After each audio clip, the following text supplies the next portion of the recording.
we are in Porto, and really this is one of the most amazing places we've ever been. And, you know, I mean, it's been a blessing. And we are on our way to Santiago de Compostela, but right now we're here, and it's just, I don't know, man, it's just overwhelming to feel how all the things we've been able to do, you know.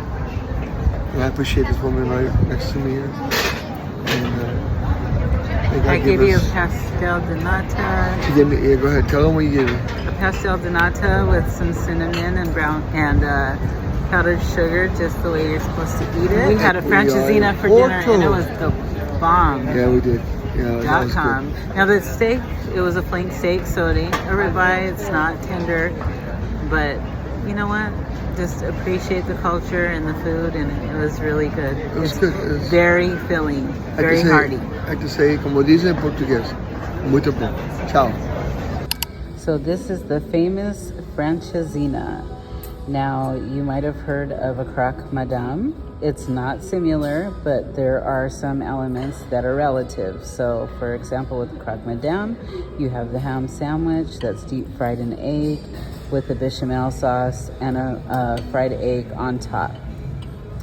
With the Francesina, which is the Portuguese dish, you have a steak sandwich fried in egg, smothered in cheese, I believe, with like a tomato kind of bisque or tomato sauce, and a fried poached egg on top. But this just looks delicious and hearty, and we're gonna try it.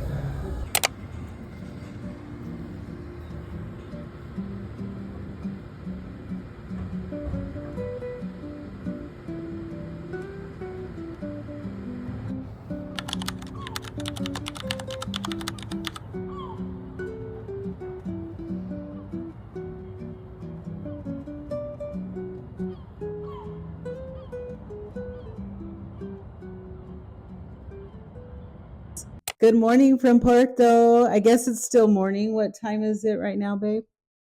10 or 11. And it's on purpose. And the reason for that is in this culture, people do not wake up early. We went by a Starbucks yesterday and we were asking what time do they open, you know, thinking coffee, it would be open like 5 or 6 in the morning. Well, that's how it is in the US. But here in Portugal, they said they opened at 8:30 a.m. So as you can tell, we're not in a rush in the morning to get out the door because, you know, the day is just getting started now here at 10 or 11 a.m. So we're going to go and explore our first day in Porto. We traveled from Lisbon and we took the Blabla bus. It's the actual name of the bus. It's like a Flixbus, and Flix you might have heard of before, because from all over the world to, you know, transfer from city to city, just as an easier way of transportation, so you don't have to rent a car, which I would not suggest here. And you will see once we show you these Porto streets. There's hills everywhere and steep hills as well, and also cars here are manual or stick shift. So if you know how to drive a stick shift, that's fine, but there's a lot of hills, so just be prepared for that, and very narrow streets. So it might be challenging, but if you're used to driving in environments like that, then it might be fun. But we are going to have our first real day of exploration today. We're going to see a lot of sights. We're going to do a lot of touristy things. We're going to eat good food, and we're going to have a good time. So come along with us. Ciao.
And Joey, how would you compare this to the incline? If you can do this city, think you can do the incline? I think you can. Or you do this, you'll be prepared.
Portugal?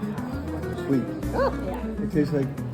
It's probably not as cold as it should be No, it's anymore fine. because we were here It doesn't. talking. That's okay, but But yeah, yeah, that's really good. you might find.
You okay, Joey? Yes, ma'am. Okay. All right. Hold on.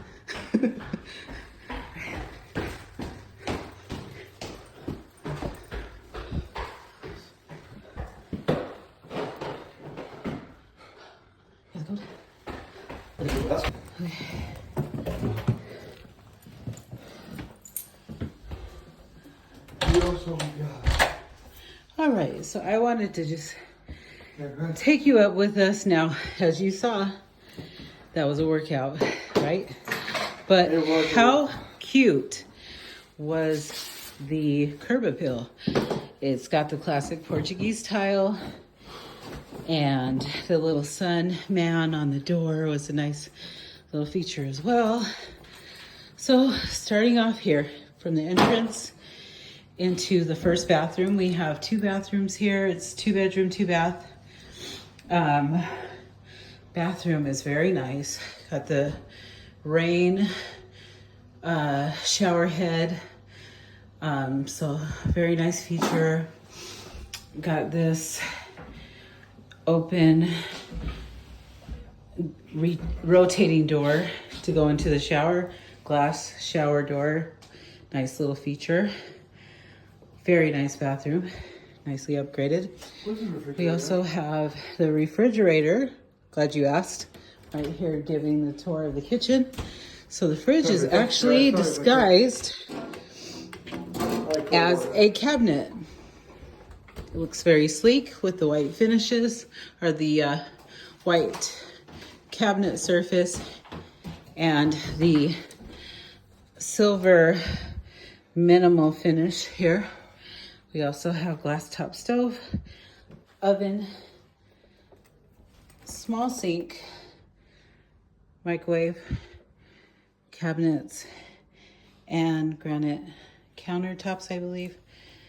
Very nice place here to make coffee, and a hot water kettle for tea, I'm assuming. I love the way they designed the partition here from the kitchen to the living room with the rope. I just love how they tied that in also throughout this unit, because you'll see with the lights how they have that same feature.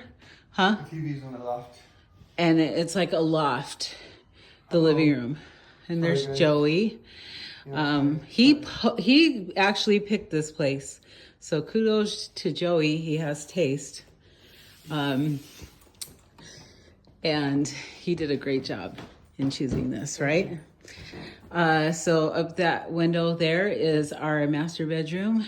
Like I said, they have the nice little finishes here with the rope tying into the partition here from the loft to living room to the kitchen. I just love the hardwood floor and how that ties in with the rope and the white, and it just, whoever designed this did a great job. They also have cement accents here. You know what? With all of this verbiage, I think I could be a realtor, because I think you can do. I am taking you on a tour. But we're not selling this. This is our Airbnb. So just want to give you a tour. These are the stairs leading up to the second bedroom. They have a nice little mirror here so you can check yourself out before you head out for the day to go explore Porto. I know it's kind of dark. Let me turn on the light. This is our room, master bedroom. I wouldn't say that that is a king. I would say, would you say a full or a queen? Joey? I say a medium. Queen? Queen or full? Queen. Yeah, I would say a queen. It's a small queen, but it's a queen. And I think that's pretty common for most European places, because European homes, they're usually pretty small in square footage. So having a queen in here makes more sense. Like I said, same details on the lights as we had on the loft, with the rope hanging from the Edison light bulb hanging from the rope. And I just think that's a cute little touch. I love the headboard and how they added the paneling wood there. And also this exposed wood here for the ceiling. So nice. Here's the second bedroom. Same kind of detailing here, cement wall, paneling wood across the wall to line the bed. The Edison lamp hanging from the rope with like a wood anchor. Cute little sunlight. Nice size closet. Won't show you everything in there because all it is just our luggage. We wanted to keep it in a separate space. Because you know how it is when you're traveling and your luggage and your carry-on bags and your backpacks, they're everywhere. They are all over parking lots, Ubers, airport floors, baggage claim. They get so much dirt and traction, so we just didn't want it in the same room as where we're sleeping. Bathroom here. We did use it before we left today, so don't mind the mess. Here is the shower, same kind of style and decor as the first bathroom, with that cement and wood detailing. And I just think it all works good together. The cement, the oak wood looking wood, and the rope, and then of course decorated with the white blankets and finishes. As far as like the cabinet in the kitchen, it just looks so nice. Whoever designed this was very thoughtful and their design, and we loved it. And Joey did a great job in selecting it. So we are very comfortable here, and this is where we're gonna stay while we're in Porto, Portugal, before we go back to Lisbon, and do our visit to Spain for the what, Joey? What are we going to Spain for, Joey? Are you awake? You might not be. For the Santiago de Compostela. He's very tired. We've been traveling a lot, so. All right, I hope you like this little tour, and thank you for watching. All right. Well, Tell us something. The Airbnb was amazing. I could not complain. This area was amazing. Right up the street here on that side, there's a great cafeteria. The people are so nice. La café con leche, pastel de nata. And also these people are great. So the apartment itself has like 3 stories, 2 bedrooms. Just fascinating. Cannot complain. The only thing, like my wife said earlier in another video, is make sure that if you order a boat, make sure that you put the right address, because the drivers will just cancel and get the fee and go to another ride. So make sure you put the right address and keep an eye on it, because if not, you'll pay twice like we did this morning. But we've learned a few lessons. Another lesson is, whenever you do a deal with a boat driver, like for example, like if you say, hey, don't do deals. We're going up the street, for example, I'm paying you €3. Do you mind taking me privately? No. Do you mind taking me privately from up the street to the airport? I'll pay you €10. And they'll say yes, and you're like, okay, thank you. And €10 is more than what they'll make, but you know, you're just trying to be a blessing. And so what they'll do, what happened to us was, they will take you from the street to the airport, but they will not turn the ride off. So at the end of the day, you'll get paid. You'll pay them what you offer them, and then you'll pay them more because they took you to a further place. So don't do that. And disclaimer, I don't know if all drivers are like that, just in case any boat drivers watch this. That was just our experience. But another thing to point out, you're not paying a lot for a boat, so I can only imagine what they're getting paid for the ride. So that could be why they're a little nitpicky about your location and picking you up at the correct place and counseling on you. And also even if you do those little side deals, which we would not suggest, as my husband just said. Yeah, don't do side deals. Why they would charge you the extra distance. They're not getting paid very well, not getting paid much. So this is their livelihood. That's understandable. Just keep everything safe through the app. Make sure you're setting the right location. Go through the app. And you'll be good to go. Go through the app. All right, here's our boat. We will talk to you shortly. All right, so we are headed to Lisbon. We are done in Porto. And we are waiting for our boat here by the Douro River, as you can see behind me. By the Maria Ponte Bridge. Okay, and so now we just basically wanted to hang out here so that we could kill some time, because we're gonna go catch our Flixbus to Lisbon, and we will check back in with you later. So ciao.